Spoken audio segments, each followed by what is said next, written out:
I put my arms around and show you that I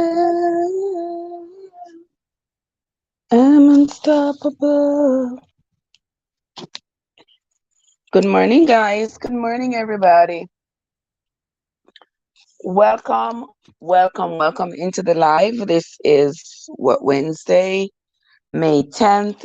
This is Trev from Trevescent, and this morning we are going to be doing our mornings Bible reading as usual. So come on in, everybody, and let us continue.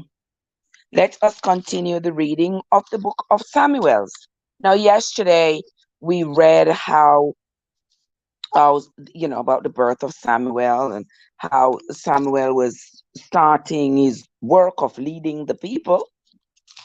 Today we are going to continue the reading. Yesterday we read up First Samuel's 1 through 4, and today we are going to be reading from chapters 5. Did I say verse just now? Yesterday we read chapters 1 through 4, and today we are going to be reading chapters 5 through 9. So come on with us, guys. Come on in and get your book Bible or your Google Bible, and let us continue the reading. Before we do that, though, I want to say welcome to everybody. Thanks to the new people who have come into the channel. I sincerely appreciate you. And to all my returning travelers, I want to say thank you for your continued support. I sincerely appreciate it. Now, let us begin with First Samuel chapter 5. And the Philistines took the ark of God and brought it from Ebenezer unto Ashdod. Now remember that the Philistines had the Israelites gone to war with the Philistines, and the Philistines won, slaughtering like 30,000 of the Israelites. And above the most egregious things that they could have done, they took custody of the ark of God, and that ark, that covenant, belonged to the Israelites, and for the Philistines to now have it in their possession, no Israelite could be at peace knowing that the enemy has the ark of their God in their possession. So let us continue and see what happens thereafter. We're on to chapter 5 of the first Samuel's. We're reading from the King James Version. And the Philistines took the ark of God and brought it from Ebenezer unto Ashdod. When the Philistines took the ark of God, they brought it into the house of Dagon. Remember, Dagon was the god of the Philistines. And they set it by Dagon.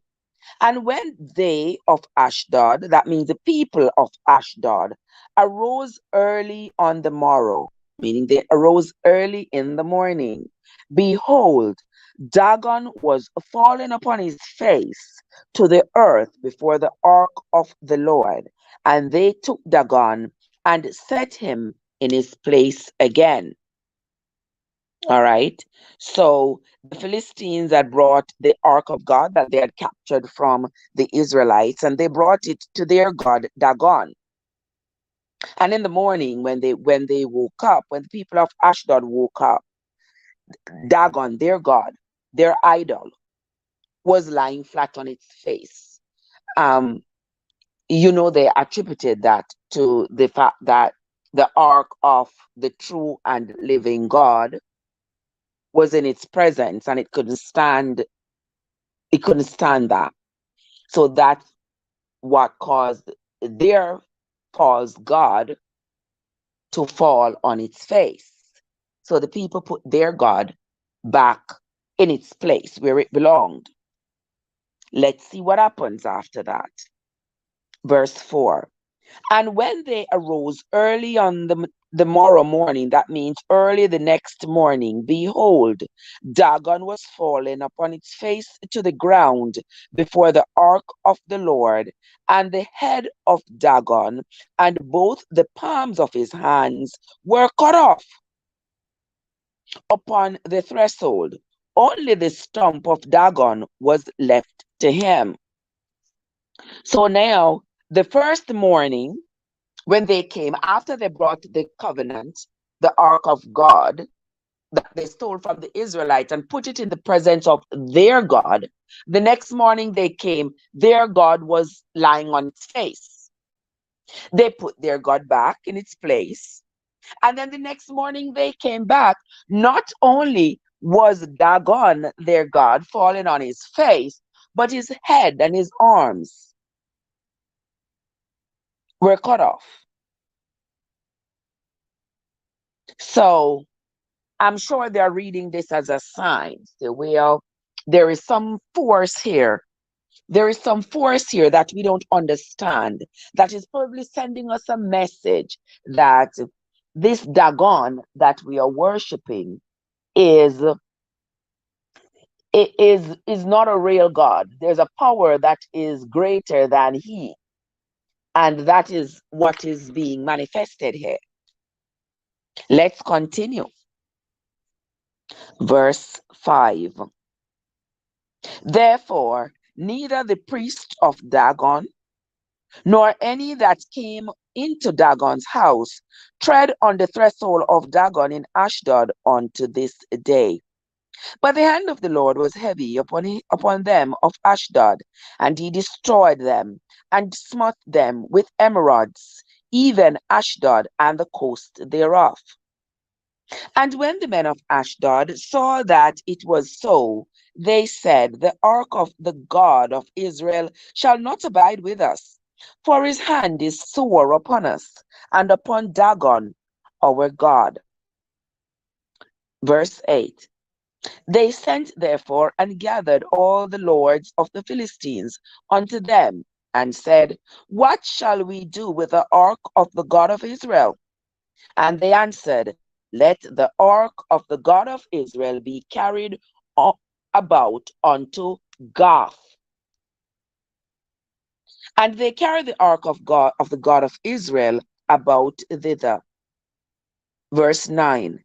And it was so that after they had carried it about, the hand of the Lord was against the city with a very great destruction. And he smote the men of the city, both small and great, and they had emerods in their secret parts. Sister Lurleen, how you doing, my love? So good to see you, my darling. I hope you're having a fabulous Wednesday morning. As for me, it's another day, and every day that we are vertical is the day to give thanks. Okay, so it says that they were smart. They were smart with emerods, and the emerods were in their secret parts. We're going to continue reading. We are on to verse 10. Therefore, they sent the ark of God to Ekron. And it came to pass, as the ark of God came to Ekron,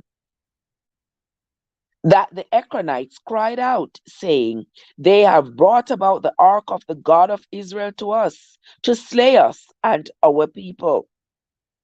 So they sent and gathered together all the lords of the Philistines, and said, send away the ark of the God of Israel. Send away the ark of the God of Israel, and let it go again to his own people, to his own place, that it slay us not and our people. For there was a deadly destruction throughout all the city. The hand of God was very heavy there. Verse 12, and this is the last verse of chapter 5. And the men that died were not smitten with the emerods, and the cry of the city went up to heaven. Okay, so here, the ark of God that the Philistines stole, everywhere it went, everywhere they took it, people were dying. And so the Philistines got afraid. When they took it to Ekron, they said, no, no, no, no, no, don't leave it here. We don't want it here. Don't you see what has happened to the other people who have had it in their presence? Everybody keep dying. So this thing must have some magical powers Please don't leave it here. Please give it back to the children of Israel because we don't want our people to be dying out. Let's move on to chapter 6. I want to say welcome again, everybody. Thank you all for coming. Please follow along in your book Bible or your Google Bible, because I must make this disclaimer. We are no theologians over here. What we are trying to do is to read the Bible, because the Bible has so much influence on all our lives that it is only imperative that we read it and know what is in it, so that nobody can tell us that something is in it that is really not. Okay, chapter 6. And the ark of the Lord was in the country of the Philistines for 7 months. Don't forget these, guys, because remember when we have the quiz on maybe tomorrow night, I'm not sure, but next when we have the quiz, these questions are going to come up. So follow in your Google Bible or your book Bible and make notes while I read. And the ark of the Lord was in the country of the Philistines for 7 months. And the Philistines called for the priests and the diviners, saying, what shall we do to the ark of the Lord? Tell us, wherewith we shall send it to his place. And they said, if he send away the ark of the God of Israel, send it not empty, but in any wise return him a trespass offering. Then he shall be healed, and it shall be known to you why his hand is not removed from you. And said they, that shall be the trespass offering which we shall return to him. They answered, 5 golden emerods, and 5 golden mice, and 5 golden mice.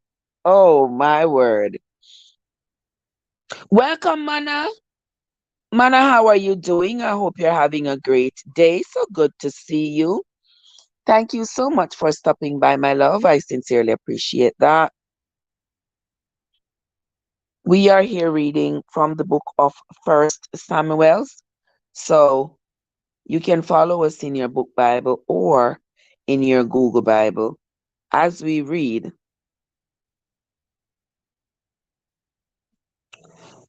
Let us continue. So they asked, what shall we? We are giving back the Israelites their ark of their God. But we have trespassed. What should we give them? Because back then, every offense, you needed to ask for forgiveness with an offering. If you made war with somebody, you need to offer a peace offering. If you took something that wasn't yours, you need to offer a trespass offering. You needed to offer an offering for every wrong that you have done. And so here the Philistines, they are acknowledging that it was wrong of them to take the ark of the God of Israel. And so they're asking, what can we give for the trespass offering, considering that we took this powerful and mighty and significant, religiously significant thing from the Israelites? What shall we do? And now you hear what offering they're supposed to present to the Israelites. 5 golden emerods, 5 golden mice, according to the number of the lords of the Philistines. For 1 plague was on you all and on your lords. Verse 5, wherefore ye shall make images of your emerods and images of your mice that mar the land, and he shall give glory unto the God of Israel. Peradventure, he will lighten his hand from off you, and from off your gods, and from off your land.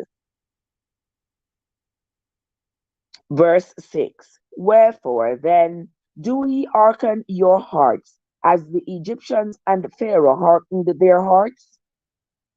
When he had wrought wonderfully among them, did they not let the people go? And they departed. Now therefore make a new cart, and take two milch kine, on which there hath come no yoke, and tie the kine to the cart, and bring their calves home from them, and take the ark of the Lord, and lay it upon the cart, and put the jewels of gold, which he returned him for a trespass offering, in a coffer by the side thereof, and send it away, that it may go. Welcome, everyone. Thank you so much for coming into the live. Don't forget, once you come in, to hit that like button and say hello. Say hello. So I know you are there. I know there are silent listeners who are in the background who are saying not a word, but I sincerely appreciate you just for coming in and listening. I appreciate you. Let's continue. We are on to verse 9 of chapter 6 of First Samuel's.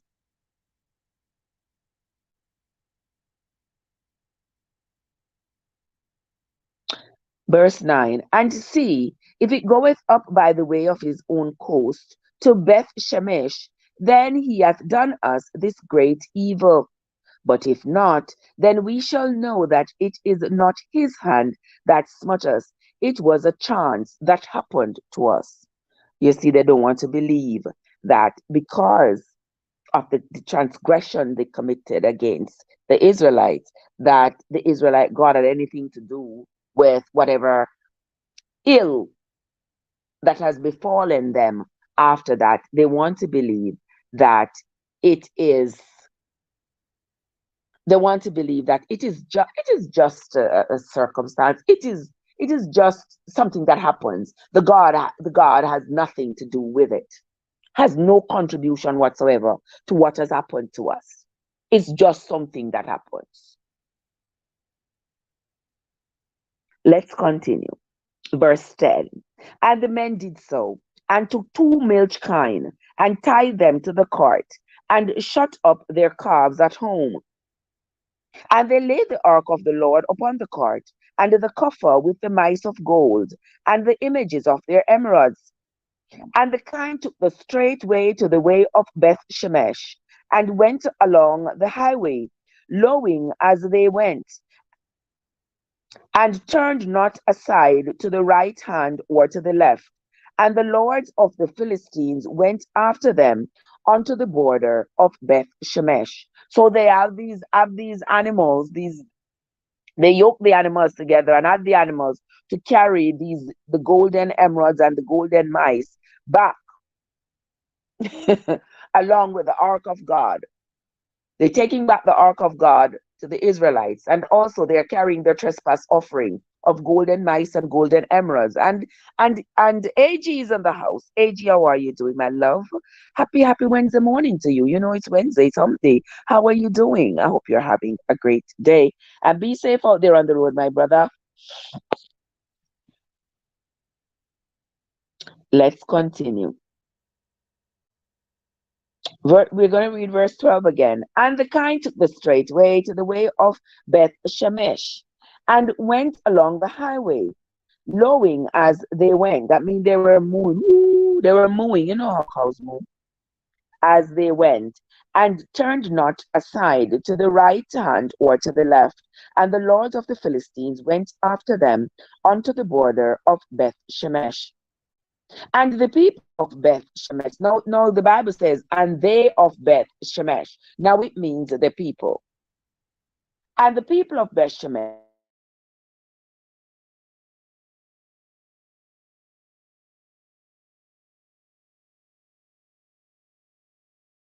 into the field of Joshua. The ark came into the field of Joshua, a Beth Shemite, and stood there, where there was a great stone. And they clave the wood of the cart, and offered the kine a burnt offering unto the Lord. And the Levites took down the ark of the Lord, and the coffer that was with it, wherein the jewels of God, wherein the jewels of gold were, and put them on the great stone. And the men of Beth Shemesh offered burnt offerings and sacrifices the same day unto the Lord. And when the five lords of the Philistines had seen it, they returned to Ekron the same day. And these are the gold and emeralds which the Philistines returned for a trespass offering unto the Lord. For Ashdod, 1. For Gaza, 1. For Askelon, 1. For Gath, 1. And for Ekron, 1.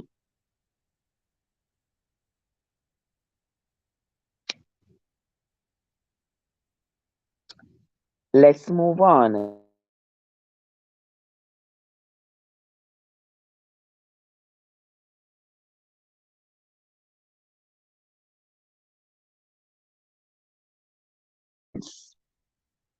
Both of fenced cities and of country villages, even unto the great stone of Abel, whereon they set down the ark of the Lord. Okay, so they set down the ark of the Lord on the great stone of Abel. Which stone remaineth until this day in the field of Joshua the Bethshemite. Verse 19. And he smote the men of Bethshemesh, because they had looked into the ark of the Lord. Even he smote of the people 50,000, threescore and 10 people. So that's 50,000 and 60 plus 10 is 70. So that's 50,000 and 70 people. And the people lamented because the Lord had smitten many of the people with a great slaughter. That's nothing new there. We have been reading the book and we have seen slaughter after slaughter. This time it is 50,000 and 70 men. And the men of Beth Shemesh said, who is able to stand before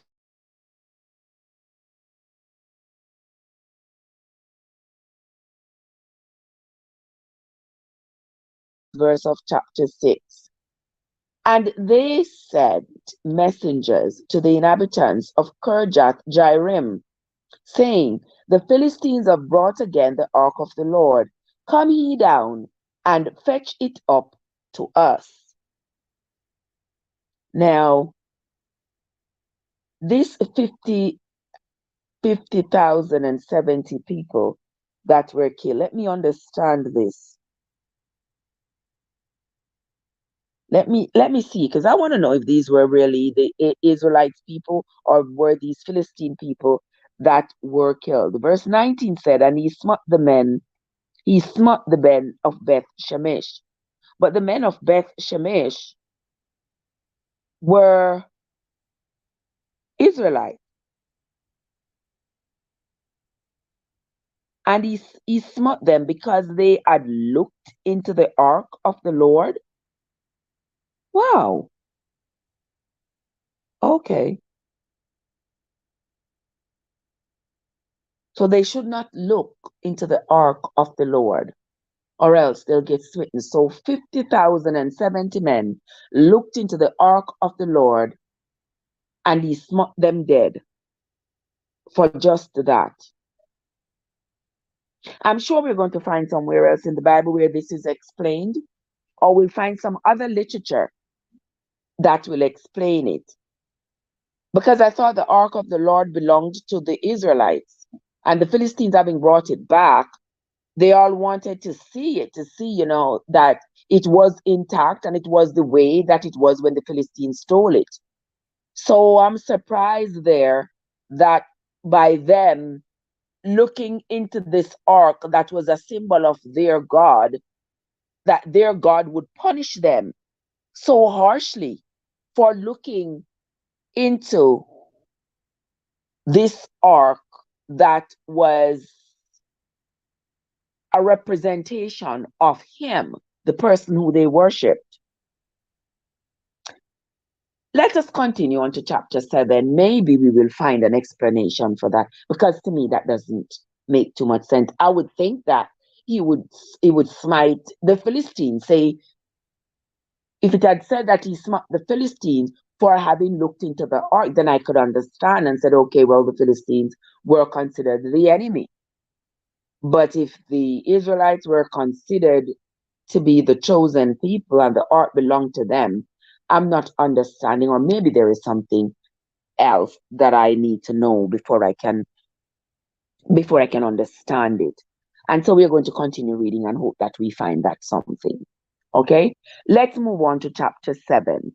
And the men of Kirjath Jearim came and fetched up the ark of the Lord and brought it into the house of Abinadab in the hill, and sanctified Eleazar his son to keep the ark of the Lord. And it came to pass, while the ark abode, that means while the ark was there, while the ark dwelt there. And it came to pass, while the ark abode in Kirjath Jearim, that the time was young. The time was, I think this is supposed to be long. I tell you, as I've been reading the Bible, I've been coming across some typos, like a little ink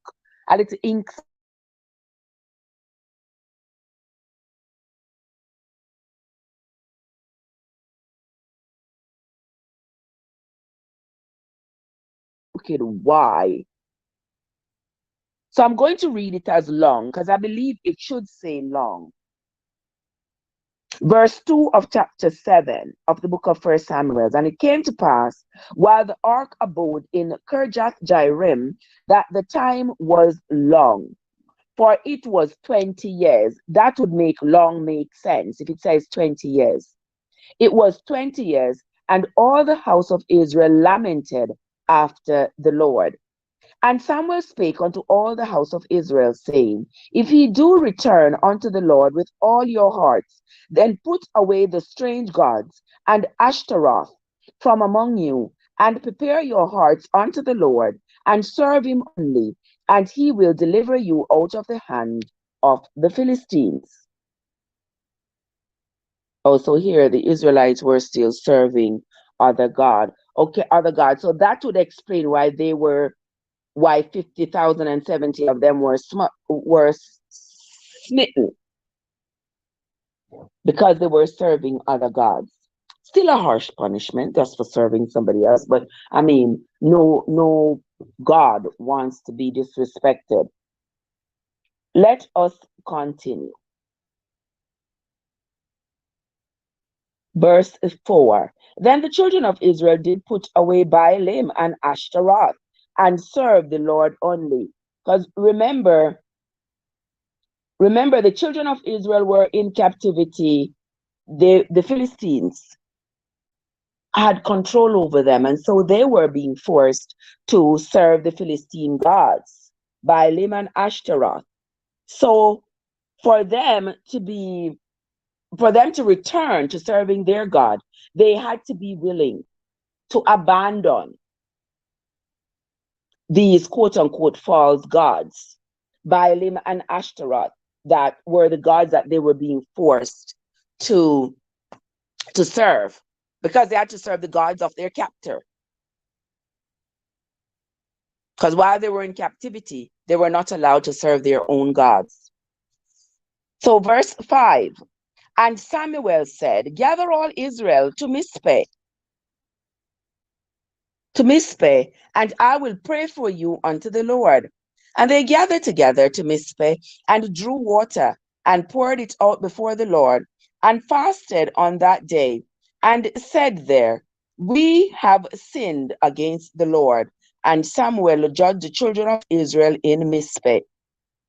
And when the Philistines heard that the children of Israel were gathered together in Mizpeh, the lords of the Philistines went up against Israel. And when the children of Israel heard it, they were afraid of the Philistines.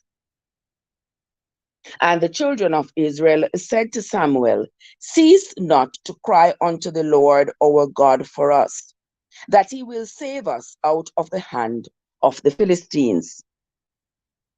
The children of God, the children of Israel, are begging for deliverance. They are begging their God for deliverance. And it still makes me wonder how the children of Israel continue to worship their God, praise their God, but their God continue to punish them so severely.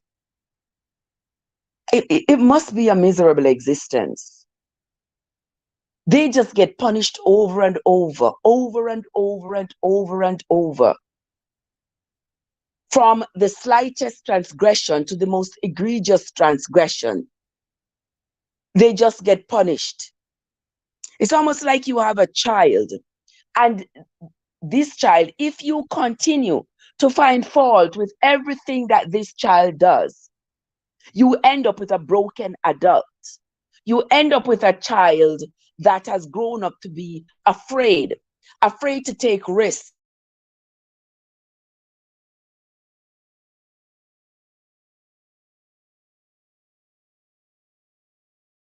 consequences of the failure. And then by not taking risks, even so, they are judged. So they can't win for losing. And with that, we raise dysfunctional children if we allow our children to be raised like that. So imagine that all the dysfunction among the Israelites that we have been reading about must have been brought on from that trauma, that consequential trauma that's brought on by them being punished for the least of transgression. And with almost every punishment being death, I can only imagine how terrified they were, knowing that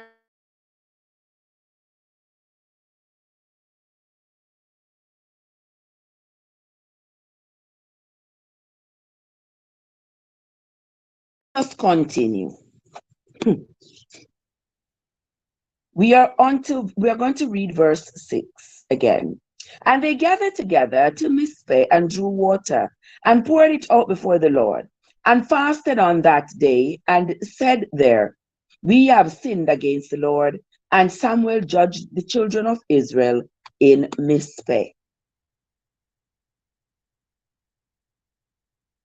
And when the Philistines heard that the children of Israel were gathered together in Mizpeh, the lords of the Philistines went up against Israel. And when the children of Israel heard it, they were afraid of the Philistines.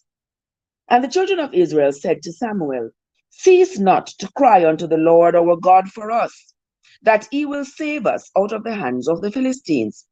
And Samuel took a sucking lamb, that means a baby lamb that was still sucking milk from its mother, and offered it for a burnt offering wholly unto the Lord. And Samuel cried unto the Lord of Israel, and the Lord heard him.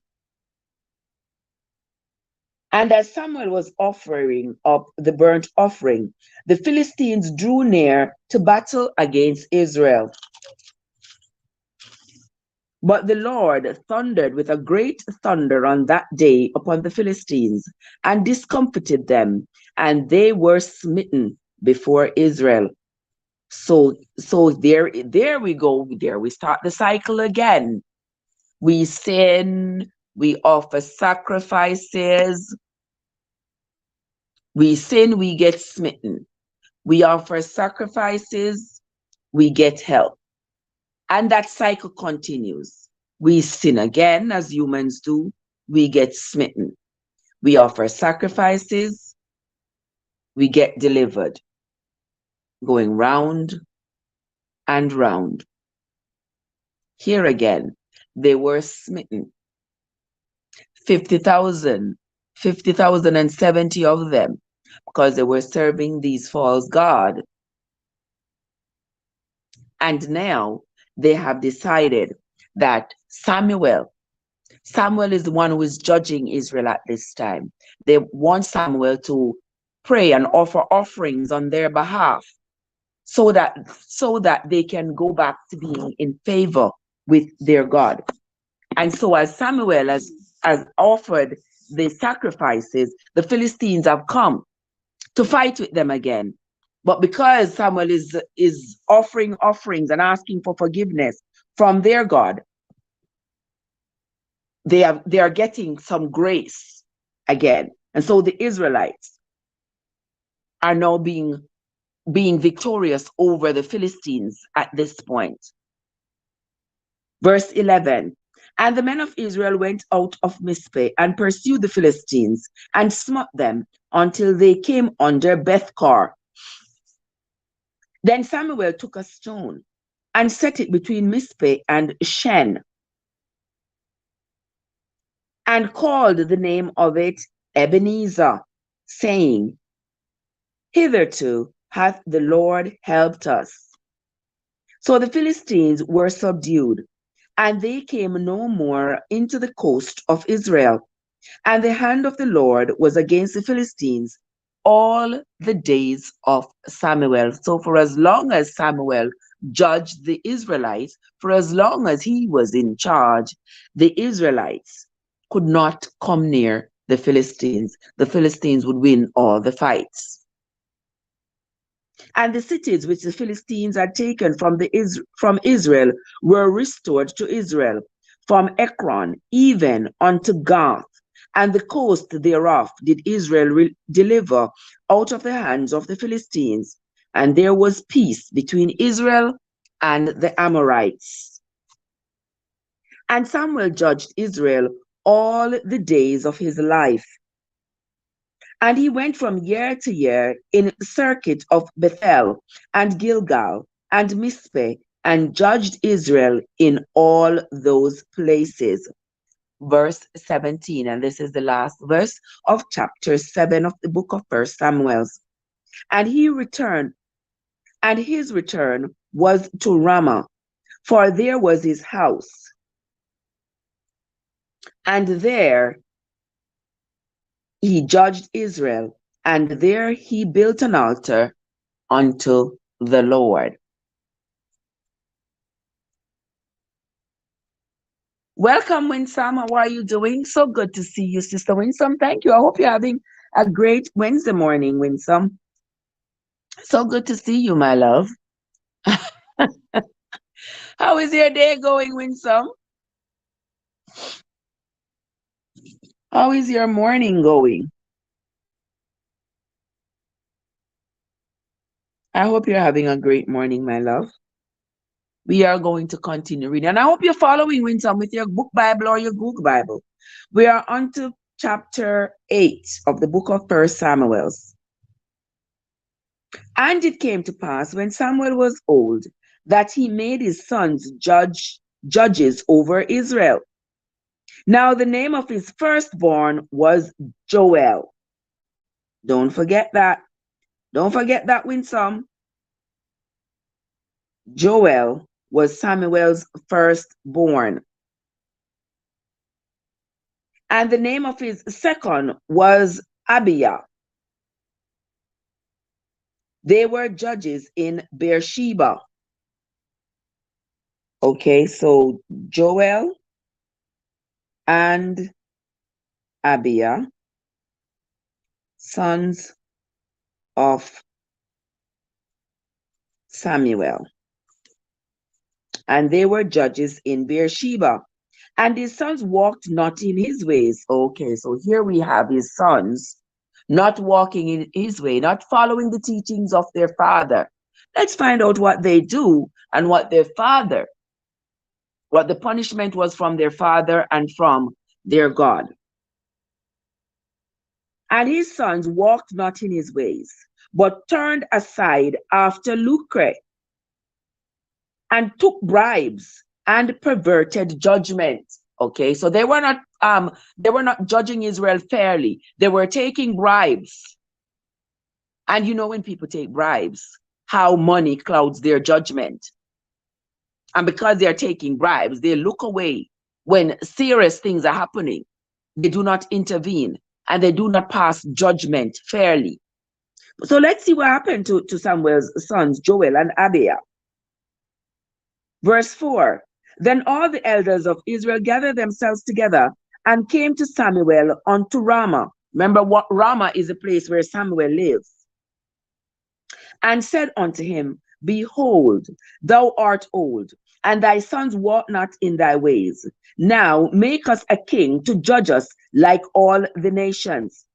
But the thing displeased Samuel when they said, give us a king to judge us. And Samuel prayed unto the Lord.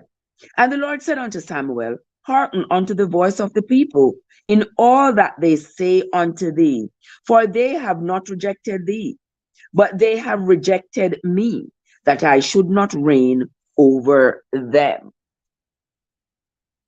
According to all the works which they have done since the day that I brought them up out of Egypt, even unto this day, wherewith they have forsaken me and served other gods, so do they also unto me. Now therefore hearken unto their voice, howbeit yet protest solemnly unto them, and show them the manner of the king that shall reign over them. And Samuel told all the words of the Lord unto the people that ask of him a king. And he said, this will be the manner of the king that shall reign over you. He will take your sons and appoint them for himself, for his chariots, and to be his horsemen, and some shall run before his chariots. And he will appoint him captains over thousands, and captains over fifties, and will set them to ear his ground, and to reap his harvest, and to make his instruments of war, and instruments of his chariots. Verse 13, and he will take your daughters to be confectionaries, and to be his cooks, and his bakers. You remember when we read the book on this foundation, that's how the noblemen, like Malchijah, that's how they took the people's daughters and sons as bondsmen, bond servants. The women to cook and wash and clean and milk goats and do all those things, and the men to make tools out of metal and to herd the cattle and to do all the hard labor around their estate. Here it is. It's the same thing here. Verse 13, and he will take your daughters to be confectionaries, and to be cooks, and to be bakers. And he will take your fields, and your vineyards, and your olive yards, even the best of them, and give them to his servants. And he will take the 10th of your seed, and of your vineyards, and give to his officers, and to his servants. And he will take your men servants, and your maidservants, and your goodliest young men, and your asses, and put them to his work. He will take the 10th of your sheep, and he shall be his servants. And he shall cry out in that day because of your king, which he shall have chosen you. And the Lord will not hear you in that day. So he's telling them, if they want a king and they get a king, these are the things that the king is going to do to them. Is it some kind of scare tactic? Is it? Let's see. Verse 19 of chapter 8. Nevertheless, the people refused to obey the voice of Samuel. And they say, nay, but we will have a king over us. So here the people are asking Samuel for a king. They say, we want a king because your two sons that you appoint to judge us are not judging us fairly, and they are taking bribes. And because they are taking bribes from our enemies, it is clouding their judgment, and they are not dealing fairly with us. So appoint us a king so that this king will have dominion over us, and he will be our judge, and he is the one we will go to resolve our issues, etc. And Samuel didn't like that. Samuel didn't like the fact that the people did not, find his sons to be admirable. He did not like that. And so he went to God, asked God, the people are asking for a king. What do you think I should do? And God said, well, get him a king. Get him a king. Because these same people who I brought up out of Egypt and who I have been standing up against, they reject me. They reject me and serve other gods. So if they reject me and they serve other gods, get them a king if it's a king them want. Appoint a king. And when Samuel went to the people, Samuel started scaring the people and say, you don't want a king, you don't know what a king is going to do to you. A king is going to take your children. He's going to take your children from you and have your daughters become maids and servants and bake for him and cook for him. He's going to take your sons and have them to make chariots, make chariot wheels, and herd his cattle, work in his vineyards, work in his olive groves. That's what a king is going to do to you. So if you think getting a king is going to get you freedom, I got news for you. But the people still rejected Samuel. Verse 20. That we may also be like all the nations, and that our king may judge us and go out before us and fight our battles. And Samuel heard all the words of the people, and he rehearsed them in the ears of the Lord. Verse 22 of chapter 8, this is the last verse. And the Lord said to Samuel, hearken unto their voice, and make them a king. And Samuel said unto the men of Israel, go ye every man unto his city. Gay, good morning to you, my love. How are you doing, my dear? So good to see you. Thank you so much for coming. As always, I appreciate you, my love. So here, the Lord is beseeching Samuel to give the people a king. We are going to move on to chapter 9, which is the last chapter for today. And let us see if Samuel really did give the people a king. Now there was a man of Benjamin whose name was Kish, the son of Abiel. Okay, let's start again. Now there was a man of Benjamin whose name was Kish, the son of Abiel, the son of Zerah, the son of Bechorath, the son of Aphiah, a Benjaminite, a mighty man of power. And he had a son whose name was Saul. Okay.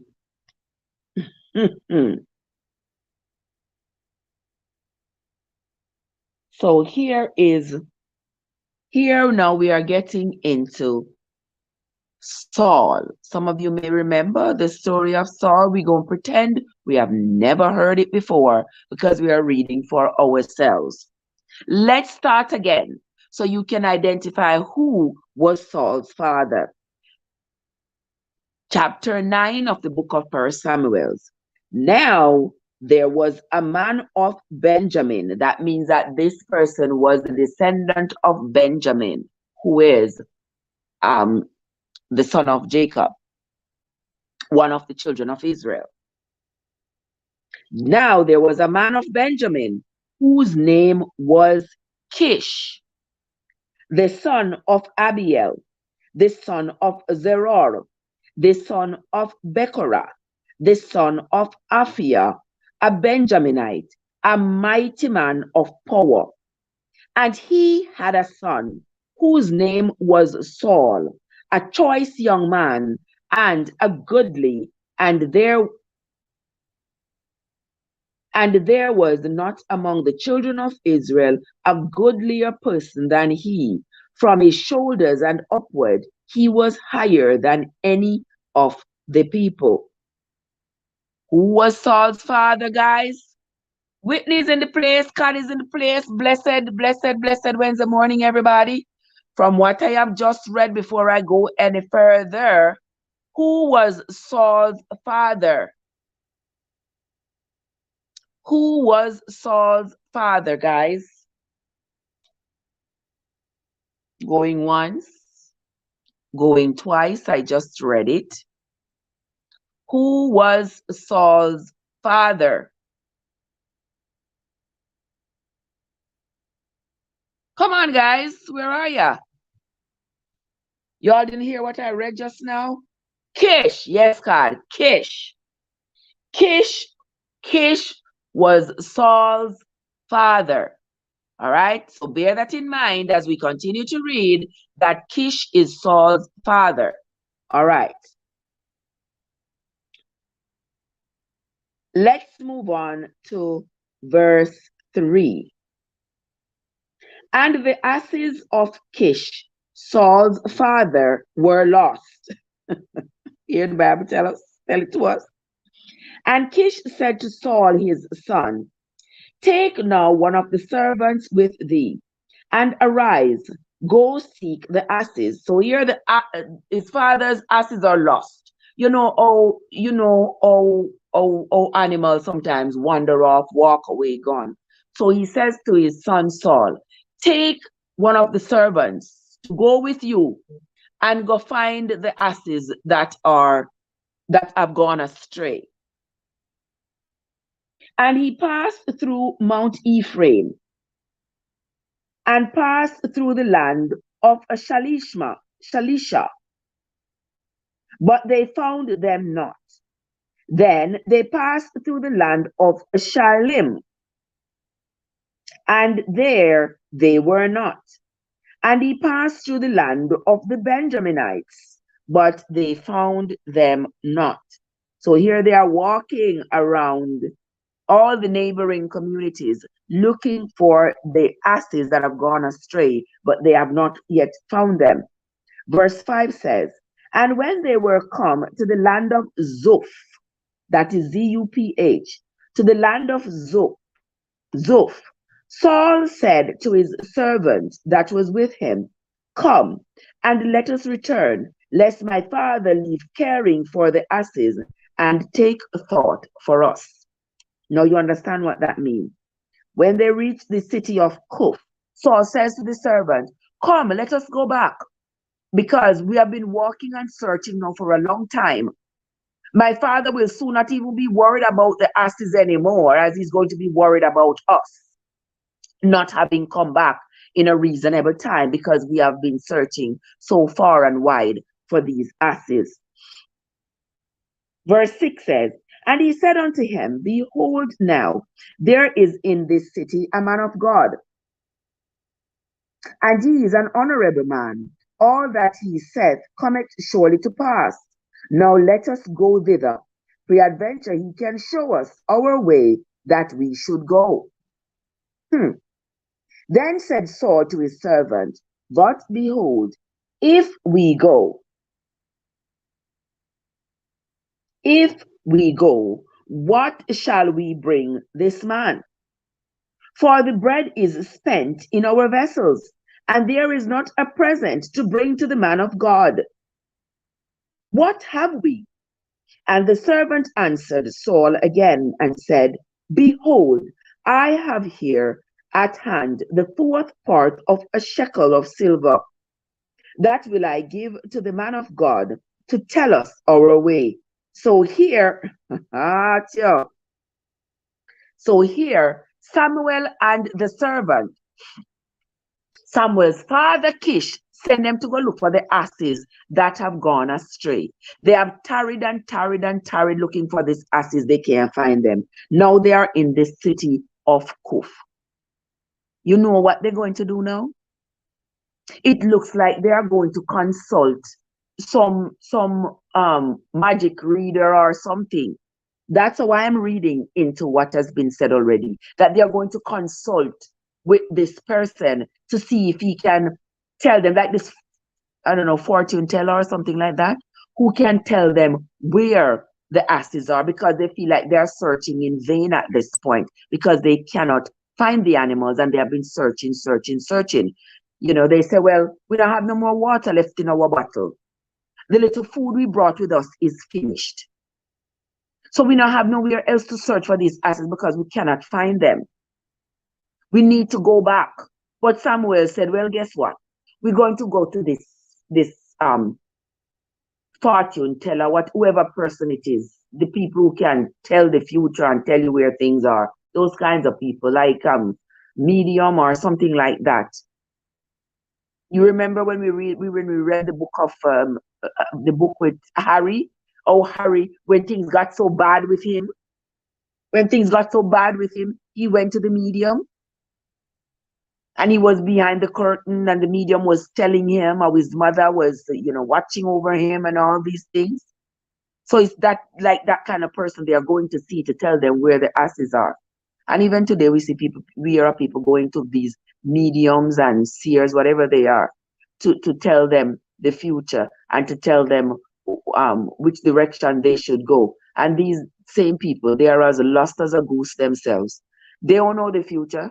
Nobody does. They don't know which way to go, but they are going to tell you which way you should go. God says medium, Winston says, oh yes, those medium or seermen, whoever it is. So now, Samuel, now this man, Saul, is going to hand over his portion of his silver to this man to tell him where the asses are. Let us continue reading and see what the man tells them. We're going to read verse 8 again.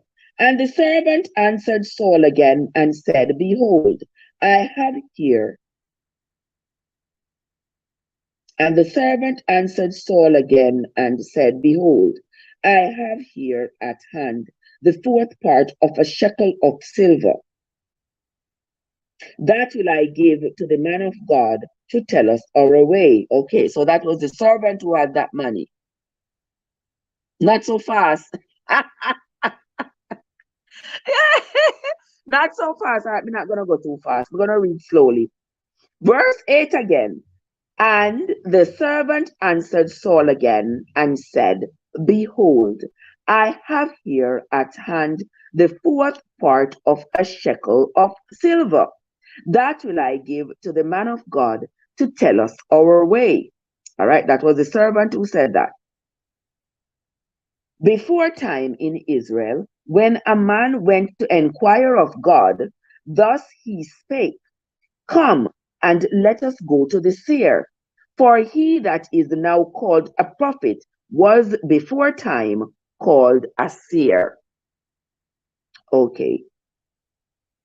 So the people that they call prophets nowadays, those people were considered to be seers, were called seers back then. Okay. Then said Saul to his servant, well said, come, let us go. So they went unto the city where the man of God was. And as they went up the hill to the city, they found young maidens going out to draw water, and said unto them, is there a seer here? Is there a seer here? And they answered them and said, he is. Behold, he is before you. Make haste now, for he come today to the city. For there is a sacrifice for the people today in the high place. As soon as he be come into the city, he shall straightway find him before he go up to the high place to eat.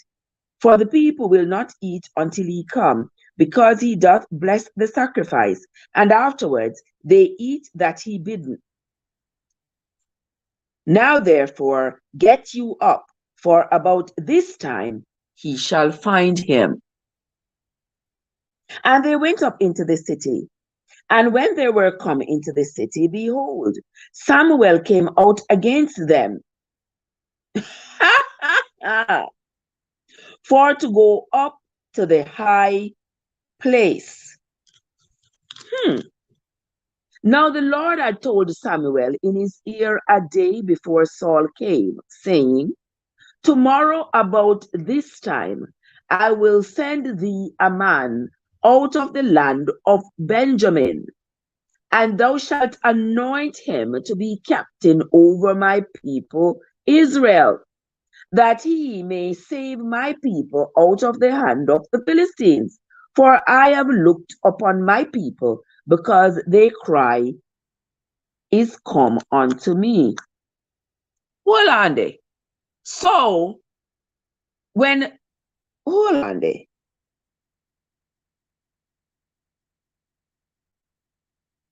So when Saul and the servant, come on, people, remember we're reading and trying to understand this together. I'm no theologian, I'm trying to understand it with you and for us. So let me understand what I just read here. If you all have something else, please don't be afraid to put it in the chat. So Saul was sent out by his father Kish to go out and find the asses, him and the servant. So now they're trying to find a seer or a medium to tell them where the asses are. And they end up going to Samuel. Samuel end up being the seer. Okay. Verse 17. And when Samuel saw Saul, the Lord said unto him, Behold, the man whom I speak to thee of, this same shall reign over my people.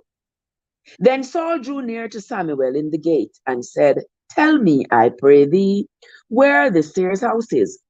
And Samuel answered Saul and said, I am the seer. Go up before me unto the high place, for ye shall eat with me today, and tomorrow I will let thee go, and will tell thee all that is in thine heart. And as for thine asses, they were lost 3 days ago. They were lost 3 days ago. Set not thy mind on them, for they are found. And on whom is all the desire of Israel? Is it not on thee and on all thy father's house?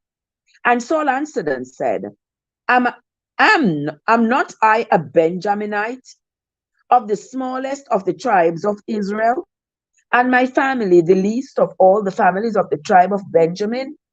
Wherefore then speakest thou to me? And Samuel took Saul and his servant and brought them into the parlor, and made them sit in the chiefest place among them that were bidden, which were about 30 persons. So about 30 persons were there. About 30 persons were there in the parlor. And Samuel brought Saul in with his servant. Remember, Samuel told Saul he's gonna eat with him today, all right? God says, that's why I told you not to, that's why he told me not to go so fast. Okay. Verse 23, and we are on chapter 9 of the book of 1 Samuel. And Samuel said unto the cook, Bring the portion which I gave thee, of which I said unto thee, set it by thee. So a portion that Samuel had told the servant to put aside, he told him now to bring it.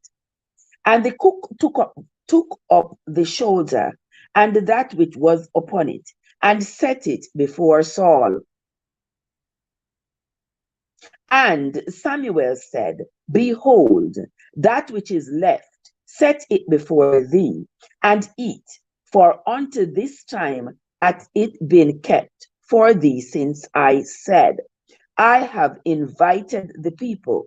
So Saul did eat with Samuel that day. And when they were come down from the high place into the city, Samuel communed with Saul upon the top of the house.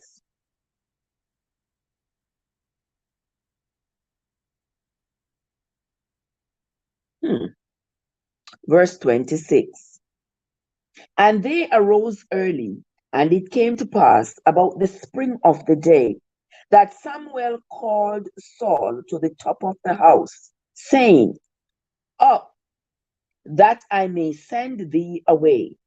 And Saul arose, and they went out, both of them. That's Saul and Samuel the seer. He and Samuel abroad. And as they were going down to the end of the city, Samuel said to Saul, Bid the servant pass on before you. And he passed on, but stand thou still a while, that I may show thee the word of God. Okay, so here Samuel is asking Saul. He says, hold on now. Let the servant pass you. Let the servant pass you so that I can show you the word of God. I'm not sure what the word of God that Samuel is going to show to Saul,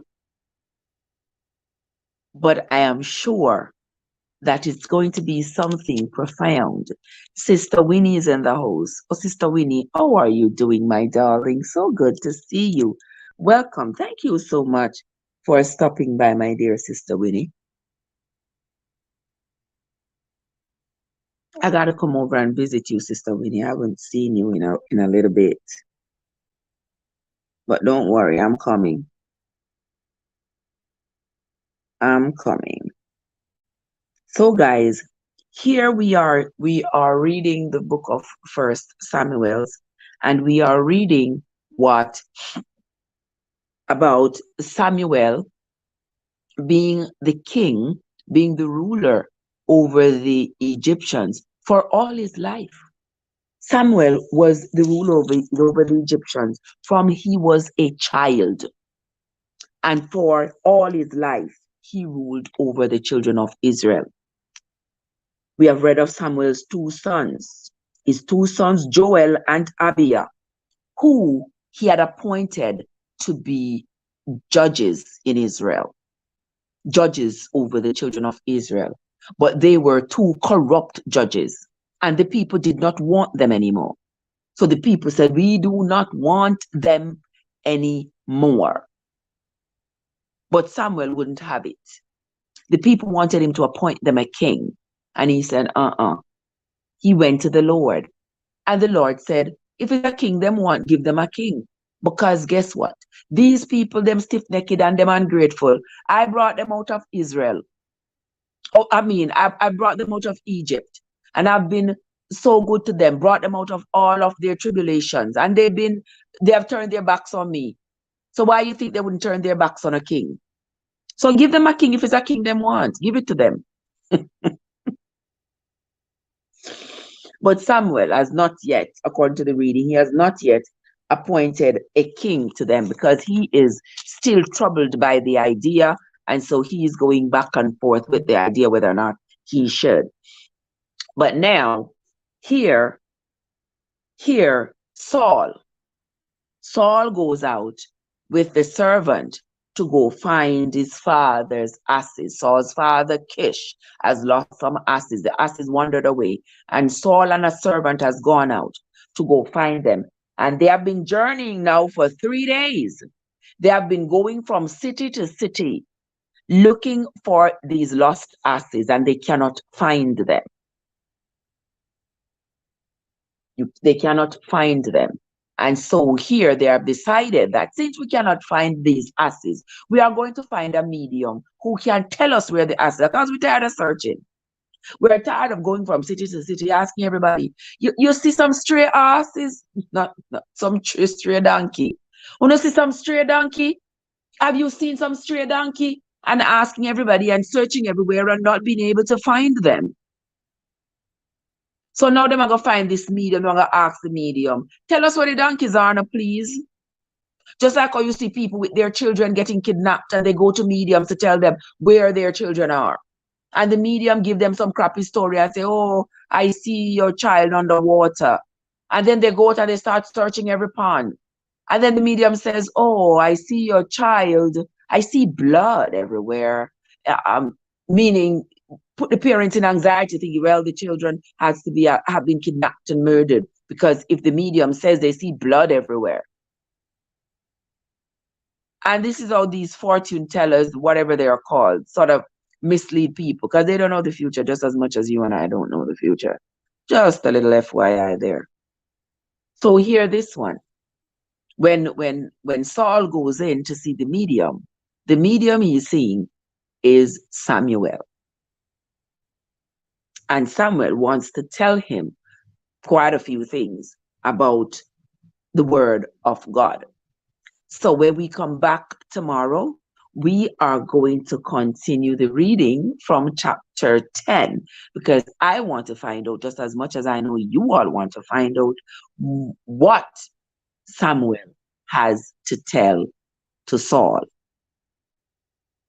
If I'm not mistaken, I think the prophet and the seer are the same thing, but the medium are not from God. Well, I don't know, but in the previous chapter, it said that